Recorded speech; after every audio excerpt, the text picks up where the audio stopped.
আসসালামু আলাইকুম।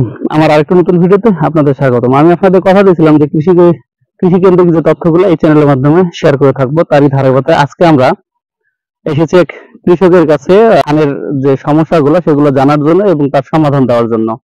তো প্রথমে আমরা কৃষকের কাছে শুনে নেব যে বর্তমান ওনার জমিতে কি সমস্যা, এরপরে তার সমস্যা শুনে আমরা সমাধান দেওয়ার একটু চেষ্টা করব ইনশাল্লাহ। আচ্ছা, আপনার এটা জমি কত শতাংশ জমি?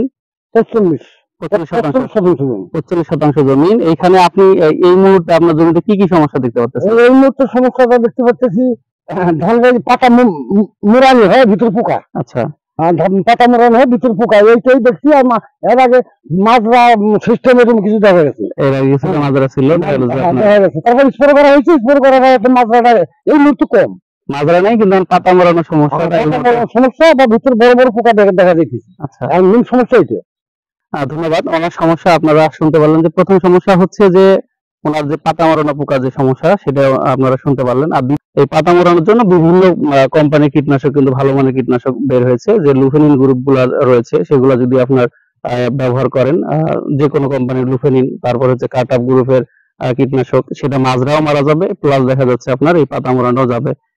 তবে পোকার আক্রমণ যদি বেশি হয়ে থাকে সেক্ষেত্রে অবশ্যই আপনারা লুফেনিন গ্রুপ হোক আর কার্টাপ গ্রুপ হোক, এগুলোর সাথে একটা ক্লোরোভাইরিফস 20 অথবা 48 গ্রুপের যে কীটনাশকগুলো রয়েছে একটা অ্যাড করে যদি ব্যবহার করেন তাহলে 100 রেজাল্ট পাবেন। আর যদি মাইনকেট্রো এক্সট্রা ব্যবহার করেন তাহলে আর অ্যাড করা লাগবে না। তো ধন্যবাদ সবাইকে আমার ভিডিওটি দেখার জন্য। আসসালামু আলাইকুম।